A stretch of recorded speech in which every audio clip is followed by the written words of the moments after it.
Olá, meus queridos alunos, sejam todos muito bem-vindos. Aqui quem fala é a Prof. Lu Mendes e hoje eu estou trazendo a nossa segunda aula de direção defensiva. Mas antes, já se inscreve aqui no canal, ativa o sininho para você poder receber todas as notificações dos novos vídeos. Tem vídeos novos todos os dias, vídeos de questões, vídeos atualizados já com todas as regras 2022. E esta é a nossa segunda aula do tema de direção defensiva, que serão um total de 4 aulas, já com todas as atualizações de 2022.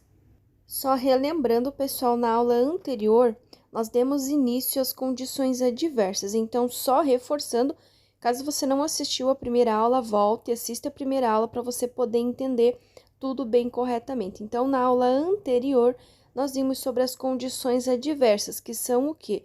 Fatores ou combinação de fatores que podem prejudicar o real desempenho no ato de dirigir.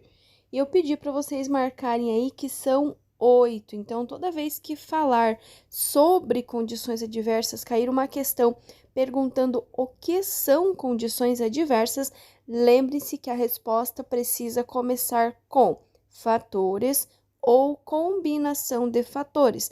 Agora, se perguntar quais são, vai ser difícil vocês lembrarem que é luz, tempo, via, trânsito, veículo, motorista, passageiro e cargas.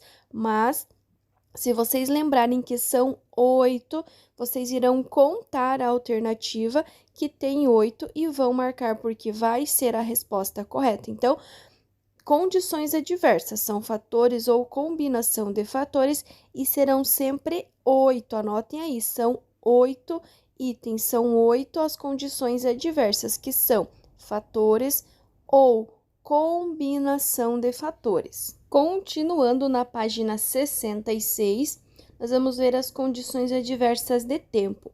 Condição adversa de tempo é tudo que está relacionado com o clima. Chuva, neblina, vento, garoa, cerração, granizo. Marquem aí.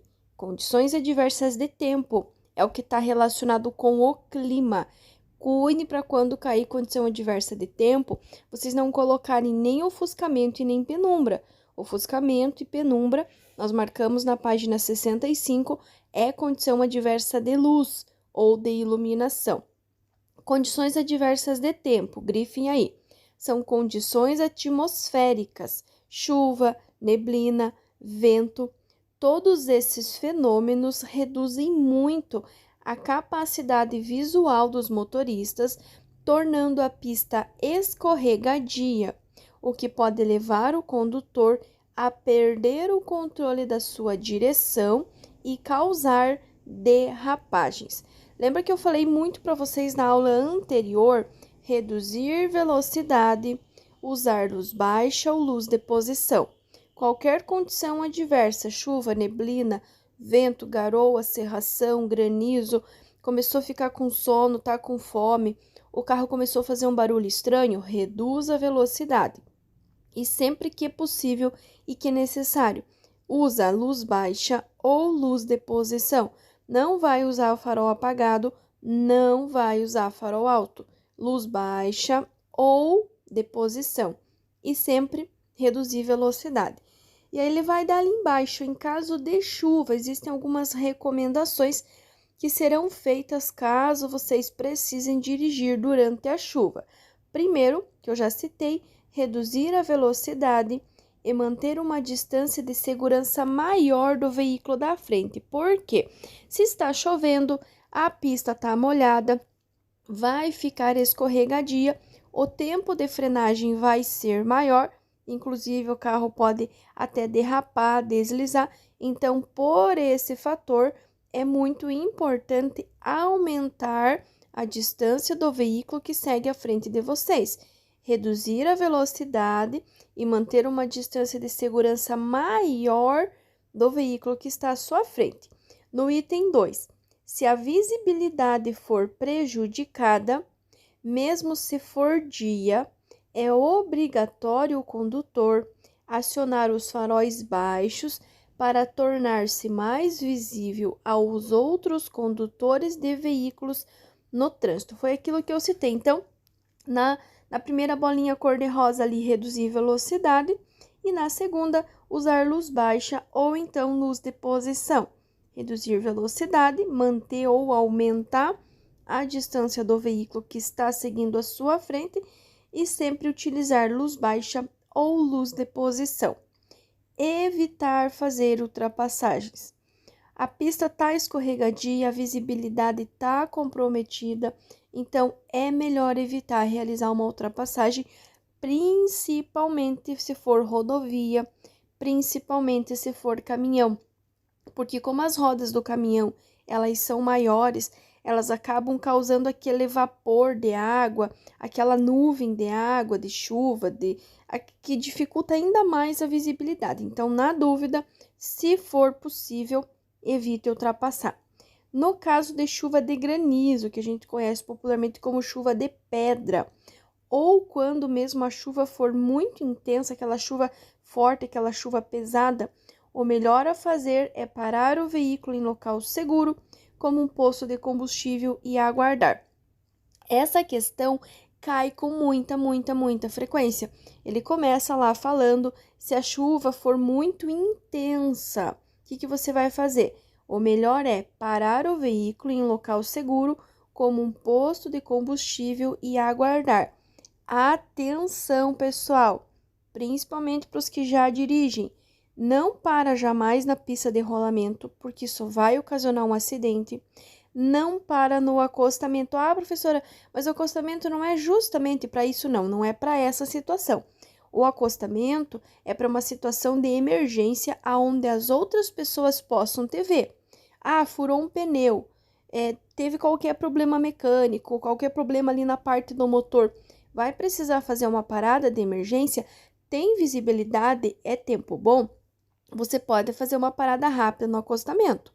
Agora, durante a chuva, neblina, garoa, cerração, jamais, em hipótese nenhuma, nem na pista de rolamento e nem no acostamento, porque infelizmente isso pode ocasionar um acidente, porque os outros motoristas não vão ver o seu veículo. Durante o dia, com tempo bom, com pista seca, eles vão conseguir visualizar o teu carro. Agora, chovendo. Pensa a situação, chovendo, garoa, neblina, cerração, vai dificultar a visibilidade dos outros condutores. Imagine a cena, você resolve parar no acostamento porque a visibilidade está prejudicada. Só que aí outro motorista resolve fazer a mesma coisa, mas como a visibilidade dele também está prejudicada, ele não vai ver teu carro no acostamento e a probabilidade dele bater no teu carro no acostamento é muito grande. Então, se for muito intensa, né, essa chuva, tiver chuva de pedra, você vai fazer o quê? Você vai parar, mas você vai procurar um local seguro, uma entradinha, uma estrada, um terreno baldio, ou de preferência um posto de combustível e, claro, aguardar a melhora do tempo, a melhora da visibilidade. Próximo item, manter os limpadores de para-brisa sempre em bom estado, o desembaçador e o sistema de sinalização do veículo funcionando perfeitamente. Pessoal, cuidem!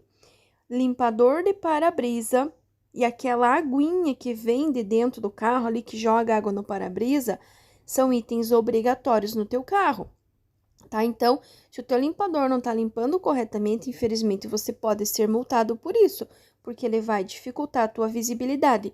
E durante as tuas aulas da autoescola, durante o teu exame da autoescola, começou a chover, começou uma garoa, qualquer coisa assim, automaticamente você precisa saber que você vai ter que ligar as luzes e você vai ter que ligar o limpador de para-brisa. Não tem a necessidade do teu instrutor falar para você que você precisa. Você tem que ter a atitude, poxa, tá complicada a visibilidade, tá chovendo? Eu vou ligar o limpador de para-brisa. Poxa, mas eu não sei onde é que liga, não deu tempo do meu instrutor me contar. Pergunta, aonde que liga o limpador? Você pode me explicar onde que liga o limpador? E aí ele vai te explicar, você vai aprender caso ele já não tenha te explicado, e aí você vai saber que todas as vezes que estiver chovendo, você automaticamente vai ligar o limpador de para-brisa, não precisa o instrutor falar, o instrutor pedir. Você tem que saber lembrar que você aprendeu aqui no teórico que você vai precisar ligar o limpador de para-brisa se estiver chovendo. Outro item importante, trafegar em tempo de chuva exige muito mais cuidado e atenção, pois a distância de frenagem chega a ser 50% maior que num dia normal, né, com pista seca. E lá embaixo, a última bolinha cor-de-rosa, o estado de conservação dos pneus e a profundidade de seus sulcos são muito importantes para evitar a perda da aderência na chuva e causar o fenômeno de aquaplanagem ou hidroplanagem, que nós vamos ver aqui na próxima página 67. Observação: piso molhado reduz a aderência dos pneus, reduz a velocidade e pneus em bom estado evitam acidentes, ou seja, velocidade reduzida. Reduzir a velocidade e os teus pneus estarem em bom estado de conservação e estarem bem calibrados vai com certeza evitar um acidente. Eu até coloquei ali a observação que os pneus eles não podem ter os seus sulcos. Os sulcos é aqueles desenhos, aquelas ranhuras que tem no pneu. Não podem ser inferiores a 1,6 milímetros. Olha o detalhe lá. Conduzir o veículo sem acionar o limpador de para-brisa sobre a chuva é uma infração de natureza grave. Então, você precisa lembrar durante as aulas, durante o exame e mesmo no teu dia a dia que não acionar o limpador de para-brisa vai gerar uma infração de natureza grave. Então, lembre-se, começou a chover, automaticamente você precisa ligar o limpador de para-brisa. Não precisa alguém falar, alguém contar, alguém mostrar. Você precisa ter a atitude como futuro motorista, futuro habilitado.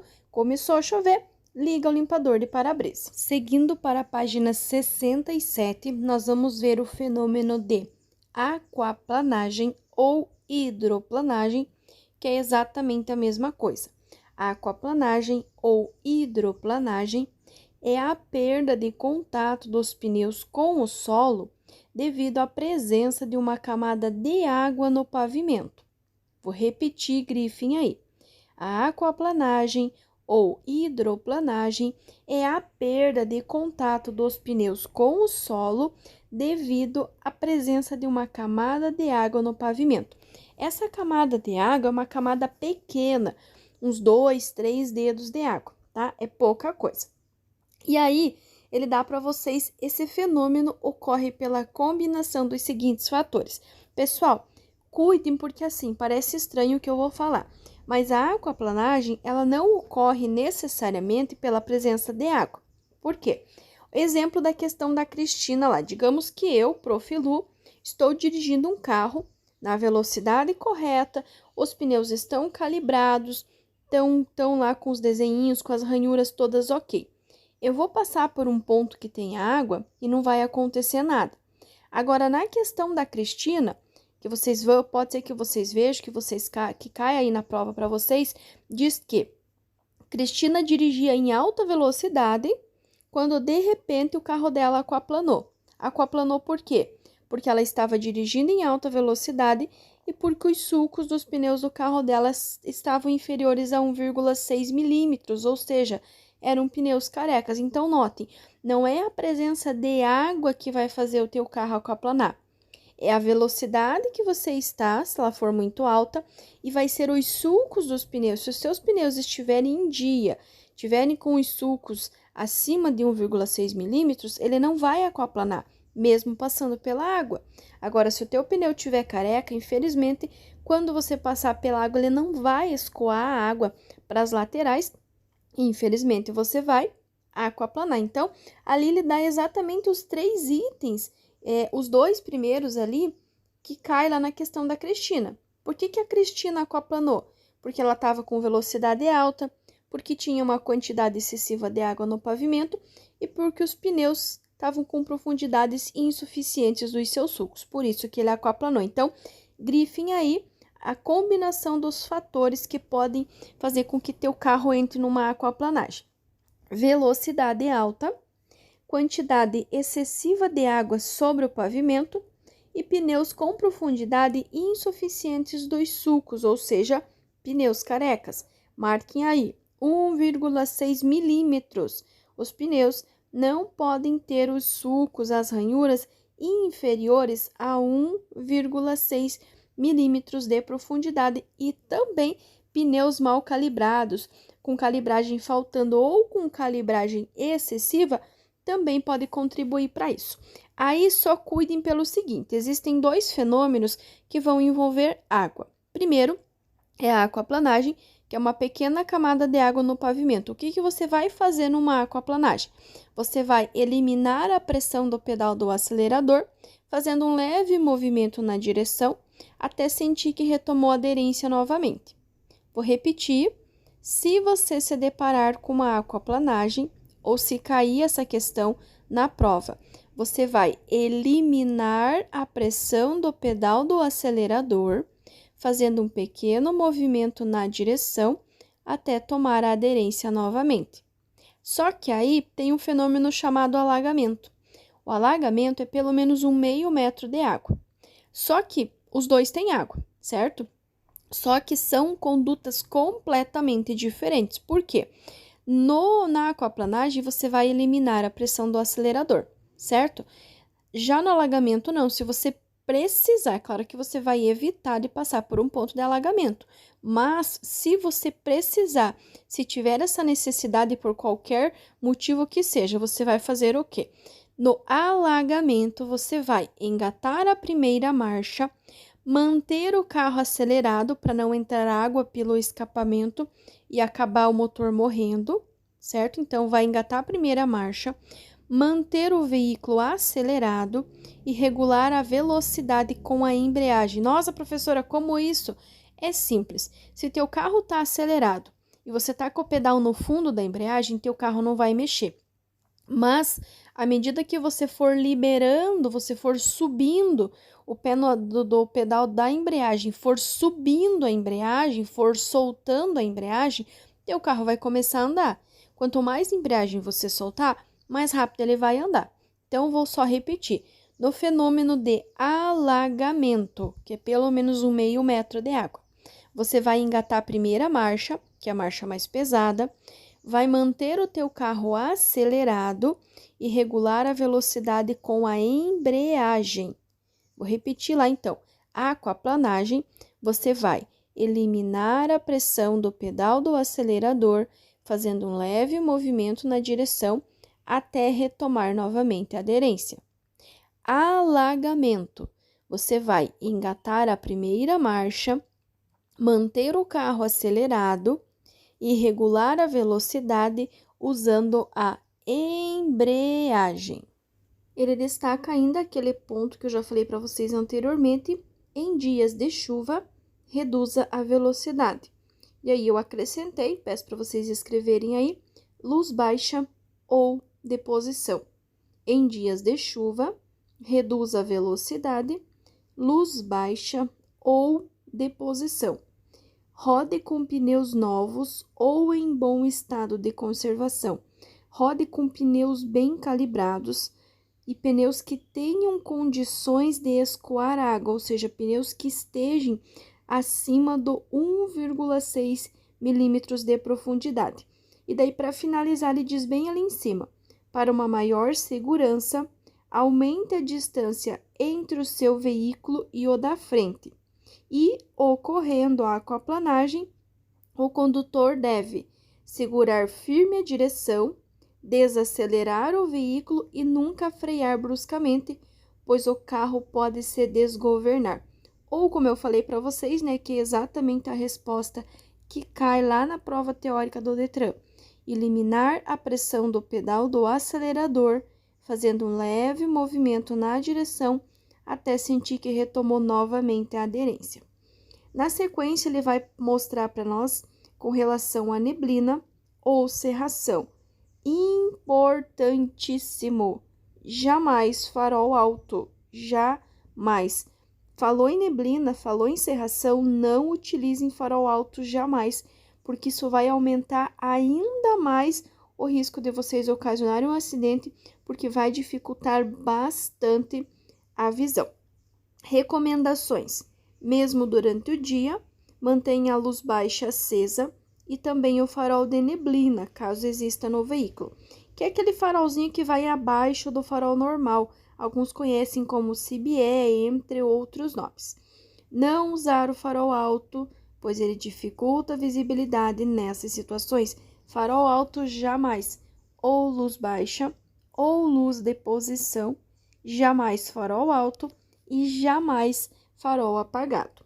Diminua a velocidade, não esqueça sempre de diminuir a velocidade. Aumente a distância dos outros veículos, então é importante você aumentar essa distância, porque isso pode, acabar ocasionando um acidente. E evite o embaçamento dos vidros. Use o desembaçador, mantenha os vidros internos e externamente limpos, para evitar de dificultar a tua visibilidade e você acabar ocasionando um acidente apenas pela falta da visibilidade. Outro detalhe importantíssimo: nunca ligue o pisca-alerta. O pisca-alerta é apenas para situações de emergência. Se você tiver realmente uma emergência, tiver alguma pane no teu veículo, deu algum defeito, precisou fazer uma parada rápida, às vezes para ceder a preferência para o pedestre, aí você usa o pisca-alerta. Mas o pisca-alerta não deve ser usado com o veículo em movimento. Ele é utilizado quando o veículo estiver parado por alguma situação de urgência ou de emergência. Se precisar parar o veículo, procure um lugar seguro, como, por exemplo, um posto de combustível. Foi o que nós comentamos anteriormente. Vocês não vão jamais parar na pista de rolamento, nem parar no acostamento. Vocês vão procurar um local seguro, uma ruinha, um terreno baldio ou, de preferência, claro, um posto de combustível. Pare no acostamento somente em caso de emergência e mantenha o pisca-alerta ligado. Notem bem, o pisca-alerta ele vai ser utilizado para o carro que estiver parado, e o acostamento somente em caso de emergência, alguma situação que não tem mesmo o que se fazer. Mas em caso de neblina, de cerração, de chuva forte, vocês não devem parar no acostamento. Procure qualquer lugar fora da pista de rolamento, mas evitem parar no acostamento. E daí lá embaixo, bem no finalzinho da página, ele vai dizer o seguinte: artigo 220. Não precisa decorar o artigo, tá? Vocês só precisam saber que deixar de reduzir a velocidade do veículo de forma compatível com a segurança do trânsito sob chuva, neblina, cerração ou ventos fortes é uma infração de natureza grave e a penalidade vai ser multa. Vou repetir novamente: deixar de reduzir a velocidade do veículo de forma compatível com a segurança do trânsito sob chuva, neblina, cerração ou ventos fortes é uma infração de natureza grave, com 5 pontos na habilitação, mais multa. Seguindo para a página 68, aí nós vamos ter alguns itens que vocês poderão encontrar durante a direção de vocês, que é a fumaça, principalmente provenientes de queimadas. Então, qual que vai ser a maneira correta? Nestas condições, tome as seguintes providências: feche os vidros, reduza a velocidade e redobre a sua atenção. Em caso de fumaça, feche os vidros, reduza a velocidade e redobre a sua atenção. Acione a luz baixa do farol. Novamente reforçando, vocês não vão utilizar luz alta e nem farol apagado. Vocês irão utilizar luz baixa ou luz de posição. E aí, novamente lá, não pare o veículo na pista nessas condições, pois a falta de visibilidade impedirá os outros motoristas de vê-lo. Então, mesma situação da chuva, da neblina, da garoa, da cerração, na fumaça também. Primeiro, vocês irão reduzir a velocidade, irão acender luz baixa ou a luz de posição, jamais farol alto, jamais farol apagado, e não vão jamais parar na pista de rolamento, nem parar no acostamento, porque isso vai prejudicar a visibilidade dos outros motoristas e isso, infelizmente, poderá resultar num acidente. Então, novamente, fecha os vidros, reduz a velocidade e redobre a sua atenção. Acione a luz baixa do farol, jamais farol alto, jamais farol apagado. Não pare o veículo na pista nessas condições, pois a falta de visibilidade impedirá os outros motoristas de vê-lo. Então, novamente, reforçando, reduzir a velocidade, luz baixa ou luz de posição. Reduzir a velocidade, luz baixa ou luz de posição. Prosseguindo a página 68, agora nós vamos ter as condições adversas da via. Primeiro, o que é via? Via é o chão, é a rua, é a calçada, é todo e qualquer espaço por onde circulem pessoas, veículos ou animais. Via é o chão, é a superfície, é o espaço, é qualquer espaço aonde circulem pessoas, veículos ou animais. Vai ser a via, vai ser a rua, vai ser a calçada, vai ser o estacionamento do posto de combustível, o espaço ali das bombas, vai ser o estacionamento do supermercado, do shopping, qualquer espaço mesmo, aonde passe uma pessoa, um veículo ou um animal, vai ser considerado via. E as condições adversas da via estão relacionadas com os seus defeitos. Fica fácil de lembrar. Condições adversas da via é igual a defeitos. Marquem, anotem aí. Condições adversas da via é igual a defeitos. E aí, eu grifei para vocês ali. Características como sinuosidade, superfície, que é o pavimento em si, se é paralelepípedo, se é asfalto ou se é estrada de chão. As condições do acostamento devem ser levadas em consideração para se estabelecer a velocidade e a maneira de dirigir. Se a pista é seca, é um asfalto de qualidade boa, é um asfalto bom, vocês vão dirigir de uma forma. Se for uma pista escorregadia ou um asfalto com buraco, vocês já vão dirigir de outra maneira. Se for uma estrada de chão, também vai ser de outra maneira. É a via que vai determinar a velocidade correta, né, e segura para vocês poderem dirigir. E na sequência, grifem lá também. O motorista deve tomar cuidado com areia, óleo, água e buracos na pista, pois prejudicam o controle da motocicleta ou do veículo. Principalmente para a moto, por ter apenas duas rodas, a chance de pegar uma areia, um óleo, um buraco e acabar caindo é muito maior. Então, você, motociclista que está fazendo a carteira, precisa ficar um pouco mais atento às condições adversas da via, principalmente se você vai passar por uma região que teve um acidente há pouco tempo. Toma cuidado, porque pode ter areia, pode ter óleo e, claro, você também poderá encontrar buracos na pista, buracos na via. Então, é muito importante dirigir com bastante cautela, com bastante cuidado, com bastante atenção. E no caso do veículo também, né? Não que o veículo vá cair, mas isso pode danificar o veículo, pode acabar estourando um pneu, danificando a roda. Então, é muito importante transitar com bastante cuidado, principalmente se for uma via que vocês ainda não conhecem, ir com calma, com cautela, com atenção, para evitar aí qualquer susto, para evitar de ocasionar um acidente, acabar se machucando ou até machucando as outras pessoas. Outro item bem importante e que tem caído bastante na prova é com relação aos veículos pesados. Os veículos pesados poderão transitar nas vias somente com carga até o peso permitido. Então, ele vai ter ali algumas regras com relação ao peso, com relação às medidas.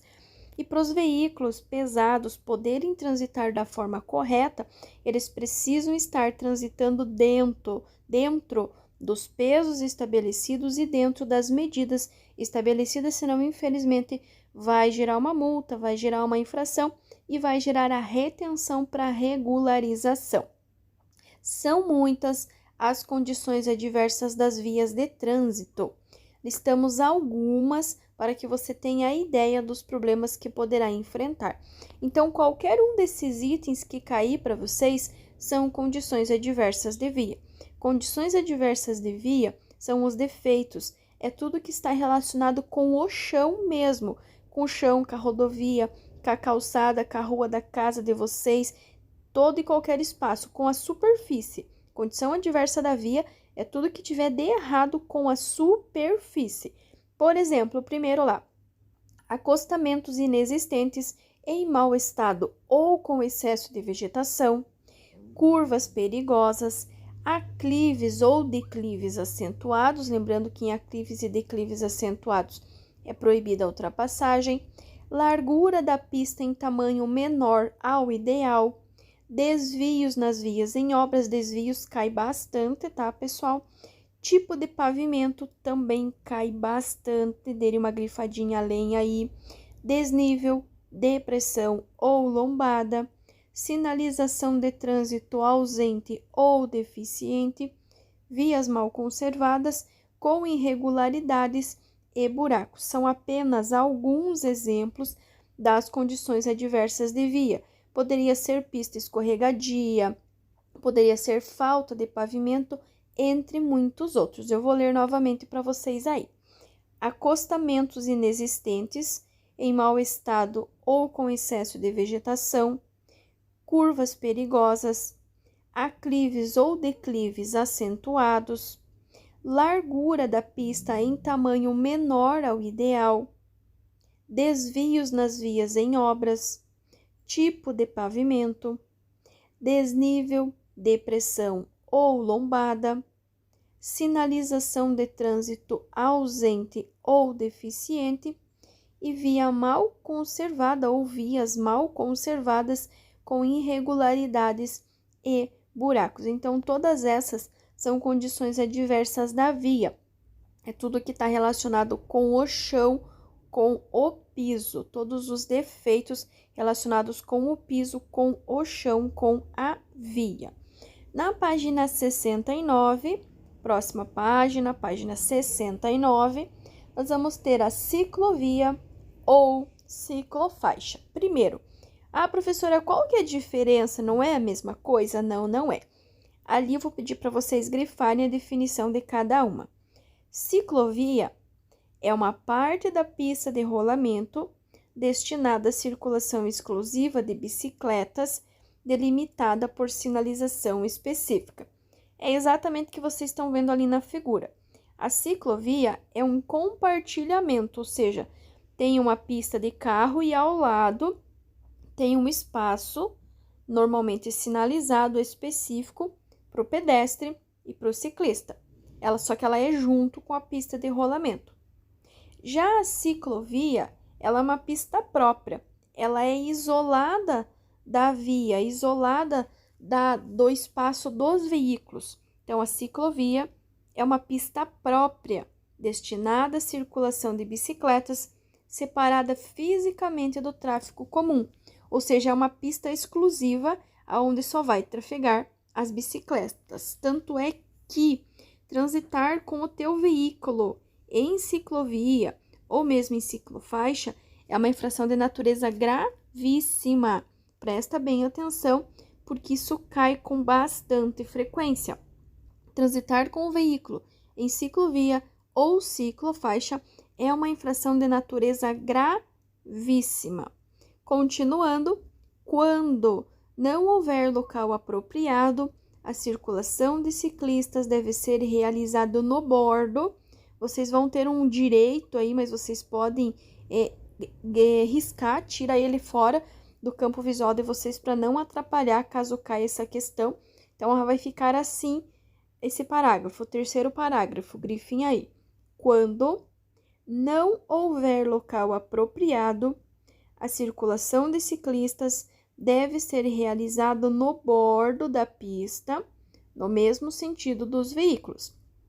Algumas regras importantíssimas. Primeiro, bicicleta vai circular na rua. Tudo que tem roda, roda na rua. Vai circular na rua quando não tiver, um local apropriado, junto com os veículos, sim, no mesmo sentido de circulação dos veículos, porém com prioridade, com preferência em relação aos veículos automotores. Então, quando não houver ciclovia, ciclofaixa ou um local apropriado, a circulação de ciclistas deve ser realizada no bordo da pista no mesmo sentido dos veículos. Vai rodar na rua, sim, junto com os veículos, sempre no mesmo sentido, sempre pelo bordo, sempre com prioridade, com preferência em relação aos veículos, certo? Veículos, atenção motoristas, ao passar ou ultrapassar uma bicicleta, vocês precisarão manter a distância de 1,5 m. Lembrem-se, pessoal, que em cada bicicleta não é só uma bicicleta, é uma vida que está ali. E vocês precisam preservar a vida. Então, vai passar por uma bicicleta, vai ultrapassar um ciclista, obrigatoriamente tem que manter a distância de 1,5 m, 1,5 metros. Escrevam aí na figura, no desenho que vocês têm, aí na página 69, 1,5 metros. 1,5 m ao passar ou ultrapassar uma bicicleta. Artigo 214, não precisa decorar o artigo, não. Você só precisa lembrar que deixar de dar preferência de passagem a pedestre e a veículo não motorizado que se encontre na faixa a ele destinada ou que não tenha concluído a travessia mesmo que ocorra o sinal verde é uma infração gravíssima com multa. Deixar de dar preferência de passagem a pedestre, a veículo não motorizado que se encontre na faixa a ele destinada ou que não tenha concluído a travessia mesmo que ocorra o sinal verde, é uma infração gravíssima e que gera multa. Tem duas questões que caem com bastante frequência. Uma fala que o sinal está verde e tem um ciclista que não concluiu a travessia. O que você vai fazer? É claro que você vai aguardar, você vai esperar o ciclista concluir a travessia para depois você seguir. Numa outra situação, tem uma pessoa lá atravessando a via. Mesma situação. Você tem que aguardar concluir a travessia para depois, para só então depois você colocar o teu carro em movimento. Na sequência, ele vai falar alguma coisa ali com relação aos cruzamentos entre vias. Então, grifem aí. Ao se aproximar de um cruzamento, independente de existir algum tipo de sinalização, o condutor deve redobrar a atenção e reduzir a velocidade do veículo, tomando as seguintes providências.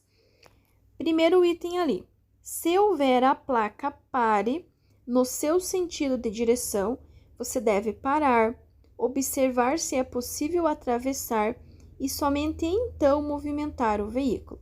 Placa de pare de frente ou de costas, você vai ter que parar, vindo o carro ou não. Placa de pare, tanto de frente quanto de costas, você sempre vai ter que parar. A placa de preferencial, ela também pode ser lida tanto de frente quanto de costas, tá? Essas são as duas únicas exceções nas placas de regulamentação, que é justamente para vocês poderem ter condições de identificar elas, tanto de frente quanto de costas. Aí vocês estão lá na aula prática, né? Tem uma placa de pare, tem uma placa de preferencial e você olha para o instrutor e pergunta se precisa parar. Sacanagem, né, gente? Vocês estão aprendendo aqui no teórico que se tem uma placa de pare, se tem uma placa de preferencial, você tem que parar. O que vai mudar na prática?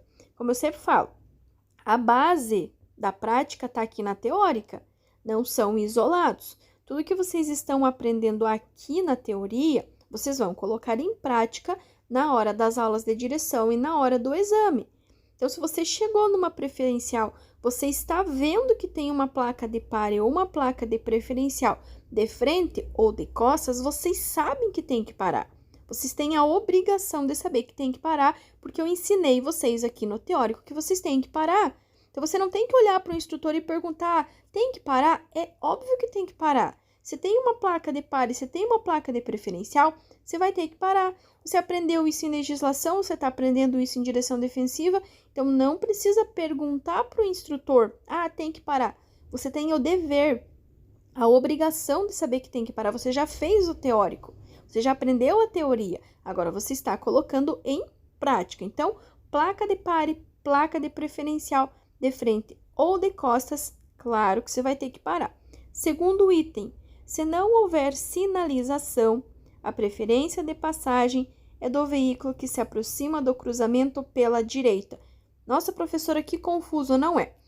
Parece loucura, mas aonde que está a direita de vocês? Estiquem a mão aí, onde é que está a direita? Então, ó, nesse lado que a mão de vocês está esticada, se tiver vindo o carro desse lado, a preferência desse carro. A não ser que vocês não consigam definir direita e esquerda, e vai ficar um pouquinho complicado, mas acredito, vou torcer para que todo mundo saiba identificar direita e esquerda. Então, do lado direito aí, esticou o braço, do lado direito, tá vindo alguém? A preferência dessa pessoa. Agora, se na sua direita, no lado que está estendido o seu braço, não tem ninguém, é porque a preferência vai ser sua. Terceiro item. No caso de rotatória, a preferência de passagem é do veículo que já estiver circulando por ela. Mas, professora, aqui é diferente. Acontece, com certeza acontece. Quando não tiver sinalização, a preferência de passagem é do veículo que estiver circulando pela rotatória. Viram a diferença? Quando tiver sinalização, você vai seguir a sinalização da via. Se tem placa de pare, você vai parar. Se diz que você pode passar, você vai passar. Você vai respeitar a sinalização. Agora, quando não tiver a sinalização, aí sim, na rotatória, a preferência de passagem é do veículo que já estiver circulando por ela. Prosseguindo, próximo item. Havendo sinalização por semáforo, só faça a transposição com a luz verde acesa. Sobre a luz amarela, você deverá reduzir a marcha e parar. Pessoal, destaquem esse ponto aí. Sobre a luz amarela, você deverá reduzir a marcha e parar. Por quê? Tem uma questão que cai exatamente falando sobre isso. Qual que é a maneira correta ao se portar havendo sinalização semafórica? E a resposta correta vai ser: sobre a luz amarela, você deverá reduzir a marcha e parar. Sob a luz amarela, você deverá reduzir a marcha e parar. Só deverá fazer a travessia se já estiver no cruzamento ou se esta condição for a mais segura para impedir que o veículo que vem atrás colida com o seu. Bom, basicamente é assim. Sinal tá verde, você pode passar tranquilamente. Agora, você iniciou o cruzamento. No meio do cruzamento, o sinal ficou amarelo. Ai, professora, eu vou ter que parar no meio da rua? Não, você não vai parar no meio da rua, muito pelo contrário. Você vai terminar o que você começou. Porque quando você começou, ele estava verde, certo? Agora, se no meio da tua travessia ele ficou amarelo, ele só está alertando, olha, presta atenção porque o negócio vai fechar, entende? Então, você vai concluir, você vai terminar. Agora, diferente de eu estar chegando no cruzamento com sinalização semafórica e a luz ficar amarela. Se eu não iniciei a travessia e a luz já ficou amarela, o que eu vou fazer? Sobre a luz amarela, você deverá reduzir a marcha e parar. Agora, se quando você iniciou estava verde e no meio ficou amarelo, você vai terminar. Ah, eu vou ser multado por isso? Não, não vai. Você vai ser multado se você parar no meio do cruzamento. Se você bloquear o cruzamento, aí você vai ser multado. Se você parar em cima da faixa de pedestre, aí você vai ser multado. Agora, se você começou, estava verde, no meio ficou amarelo, você vai terminar, você vai concluir tranquilamente.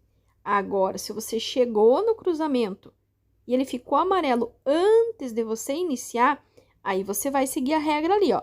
Sobre a luz amarela, você deverá reduzir a marcha e, claro, né, parar, esperar o sinal abrir. Ah, o sinal abriu, mas tem um pedestre, tem um ciclista que não concluiu a travessia. Você tem o dever, a obrigação de aguardar a pessoa concluir a travessia para só depois você continuar. Atenção! O semáforo é uma sinalização luminosa que controla o deslocamento dos veículos e pedestres. Aí tem um item importante, tá?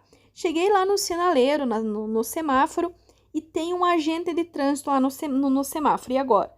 Meu Deus, quem que eu vou obedecer?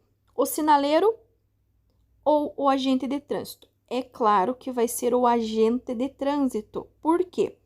As ordens do agente de trânsito irão prevalecer sobre as demais sinalizações. Vou repetir: as ordens dos agentes de trânsito ou da polícia militar ou seja, quem for que estiver ali, vão prevalecer sobre as demais sinalizações. Então, se tá verde, o agente manda você parar, você vai parar.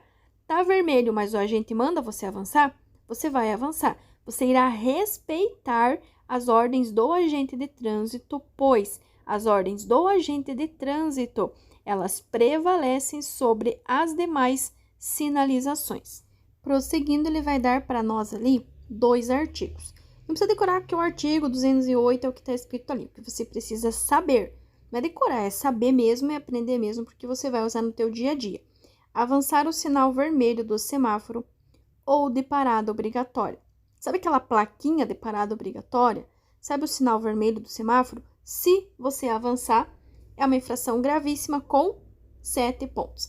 Aí o aluno volta do exame e diz para mim assim: professora, eu reprovei só porque eu avancei a preferencial, avancei a placa de pare. Gente, avançar a placa de pare é uma infração gravíssima. E diz lá no final da apostila de vocês podem abrir lá na última página, quase na contracapa, que existem faltas eliminatórias, certo? E cometer qualquer infração de natureza gravíssima é uma infração que vai gerar uma falta eliminatória. Então, avançar o sinal vermelho ou mesmo a parada obrigatória, a plaquinha de pare, é uma infração gravíssima com 7 pontos na habilitação. Diferente da placa de preferencial, cuidem, porque, deixar de dar preferência de passagem onde tem a plaquinha de preferencial, aí é uma infração de natureza grave com 5 pontos. Então, avançar o sinal vermelho ou o de parada obrigatória é uma infração gravíssima com 7 pontos. Agora, deixar de dar preferência de passagem ou mesmo avançar a placa de preferencial de preferência, aí é uma infração grave com 5 pontos na habilitação. Seguindo para a página 70 da apostila, nós vamos ter as condições adversas do trânsito. Página 70, condições adversas do trânsito. Pessoal, lembra que nós vimos no anterior que via é o chão, é superfície, é qualquer espaço por onde circulem pessoas, veículos ou animais, correto? Agora, o ato, o efeito das pessoas, veículos ou animais circularem sobre a via chama-se trânsito. Ou seja, trânsito é a utilização da via por pessoas, veículos ou animais conduzidos ou não, certo? Então, condição adversa do trânsito é tudo o que circula sobre a via. Um exemplo e que cai bastante, pessoas e animais soltos. Ele vai dar lá a pergunta: pessoas e animais soltos na via, condição adversa de. Vocês só precisam marcar trânsito. É exatamente assim a questão que cai lá. Pessoas e animais soltos na via são condições adversas de trânsito. Trânsito é tudo que circula sobre a via. Aí eu coloquei ali para vocês as vias urbanas. Se a gente já fez legislação, vocês vão lembrar que nós vimos lá na página 13 da apostila sobre as vias urbanas, que vai ser trânsito rápido, arterial, coletora e local. Vias urbanas são as que estão dentro da cidade. Trânsito rápido, arterial, coletora e local, certo? E aí, ele vai dar alguns itens para vocês ali. Então, não esqueçam. Condições adversas de trânsito é tudo que circula sobre a via. Exemplo, pessoas e animais soltos. É bem importante que vocês anotem aí, eu vou repetir. Condição adversa do trânsito, o que circula sobre a via. O que circula sobre a via. Exemplo, pessoas e animais soltos. E aí, vou pedir para vocês grifarem ali na sequência. Existem diversas condições que podem interferir na forma de dirigir dos condutores, como congestionamento é condição de trânsito, velocidade baixa ou alta, carroças ou bicicletas, festas populares que têm grande movimentação de pessoas. Notem que tudo isso aqui é a utilização da via. Congestionamento está usando a via. Velocidade alta ou baixa, carroça, bicicleta, está usando a via. A festa popular com grande movimentação de pessoas está utilizando a via. Então, trânsito é a utilização da via por pessoas, veículos ou animais, isolados ou não, em grupo ou não, certo? Então, trânsito é a utilização da via. Os horários de pico geralmente oferecem os maiores problemas para os motoristas. De manhã, no fim da tarde e durante os intervalos tradicionais para alimentação, o trânsito tende a ficar mais congestionado, todos se deslocam indo ou vindo. Então, é bem importante, principalmente nessa primeira etapa, nesses primeiros passos de vocês na direção, evitarem essas situações, evitar esses horários de pico, evitar esses aglomerados de pessoas e de veículos até vocês se sentirem seguros na direção. Não é porque vocês têm a carteira que vocês vão sair por aí fazendo besteira. Vocês têm a carteira? Tem, claro que vocês têm. Só que vocês têm que ter consciência que vocês têm muito a aprender. Então, na dúvida, vai com calma, vai fazendo aos poucos, tá? Não queira achar que porque pegou a carteira aconteceu um milagre, você é o melhor motorista da face da terra, ou que você aprendeu da noite para o dia tudo o que você precisa, porque não. Você não aprendeu. Você tem um caminho árduo pela frente, como eu sempre falo. A direção, ela começa na autoescola, mas ela não tem fim. Enquanto vocês estiverem dirigindo, vocês vão estar aprendendo coisas novas, vocês vão estar passando por situações novas e vocês precisam ficar sempre atentos. Prosseguindo ali na página 70, ainda ele vai falar, né, os períodos de férias escolares e feriados, a tendência a congestionamentos é compreensivelmente maior, porque é férias, é feriado, é qualquer festividade, as pessoas elas querem viajar, muitas das vezes trabalham num lugar, moram no outro, então querem ir para casa, querem visitar a família, e isso acaba gerando, né, vários e vários congestionamentos e, infelizmente, muitos acidentes também pela falta de cuidado, pela falta de atenção, pelo fato de achar que porque tem carteira já sabe tudo, já aprendeu tudo e não tem mais nada para aprender, e também pela falta de respeito pelos demais usuários das vias. E aí ele vai falar para vocês o seguinte, grifem aí também. Nestas condições, tome as seguintes providências. Primeiro e mais importante, não buzine. Gente, se buzinar resolvesse o problema do trânsito, a gente não teria problema no trânsito. Então, vocês sabem que não resolve. Só vai causar poluição sonora, que vai causar estresse, que vai causar irritabilidade e que pode ter consequências gravíssimas. Então, não buzine. Não vai adiantar você buzinar. Não vai acontecer um milagre se você colocar a mão na buzina. Isso não vai melhorar o fluxo. Dê passagem para outros veículos quando solicitado. Isso evita conflito. Se a outra pessoa está com pressa, deixe que vá, tá? Não tenta ficar na frente de ninguém por achar que, porque eu sou melhor, porque meu carro é melhor, porque isso ou porque aquilo. A outra pessoa está com pressa, você está um pouco mais devagar, por mais que, mas eu tô no limite de velocidade, é o fulano que está muito rápido. Dê espaço, deixe que ele passe, tá? Isso vai evitar conflito, vai evitar acidente, é melhor. Mantenha uma distância segura entre o seu veículo que o segue à sua frente, para se numa emergência você ter tempo e espaço de fazer uma frenagem sem bater no carro da frente. Se estiver chovendo, tiver neblina, garoa, cerração ou for à noite, aumente um pouquinho essa distância para sua própria segurança. Procure sair mais cedo, não adianta querer tentar tirar os 5, 10 minutos que você se atrasou em casa no trânsito, não vai resolver. É comprovado cientificamente que isso não resolve e muito pelo contrário, ainda pode gerar um problema bem maior ou até, quem sabe, você nem chegar aí no teu compromisso. Planeje caminhos alternativos. Por mais que seja dentro da cidade, você precisa ir do ponto A ao ponto B, mas é no horário de almoço, é um horário de pico, tem um colégio no caminho, entrada, saída, evita. Faz um caminho um pouco maior, faz um contorno, passa pela quadra de cima, pela quadra de baixo, mas evita, certo?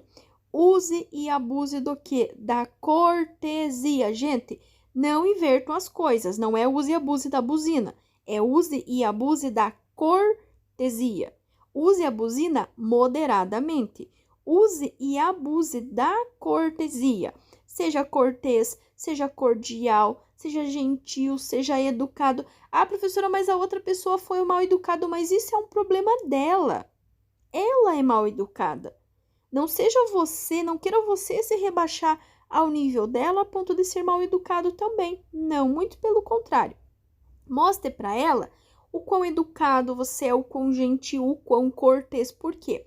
Pode até acontecer que naquele dia a pessoa teve um dia super difícil, mas a tua gentileza, a tua cordialidade, a tua educação fez a diferença na vida dela. Amanhã ela vai ser um motorista melhor. Então, cordialidade, gentileza, educação não faz mal a ninguém e evita seríssimos problemas e conflitos no trânsito. E o último item, aguarde pacientemente os carros se movimentarem. Como eu brinquei, pessoal, não troquem as coisas, tá? Buzina vocês irão usar com cautela para evitar estresse, para evitar nervosismo, para evitar conflitos, tá? Agora, a cortesia, a gentileza, a educação, esse vocês podem usar à vontade porque não faz mal a ninguém. E aí eu falei para vocês no comecinho da página com relação às vias urbanas, né? Que são aquelas vias que estão dentro da cidade, que são trânsito rápido, arterial, coletora e local. E aí nós vamos ter as rodovias e as estradas, que são vias rurais. Eu até destaquei ali em cima para vocês. Vias rurais são as estradas e as rodovias. As rodovias são vias rurais pavimentadas, enquanto as estradas são vias rurais também, só que estas não têm pavimentação. Então, nas rodovias, que são vias rurais com pavimento, quando for realizar uma parada de emergência, o condutor deve sinalizar com o pisca-alerta, o triângulo e retirar o veículo do fluxo de trânsito. Essa questão cai com bastante frequência. Qual é a maneira correta de parar numa situação de emergência?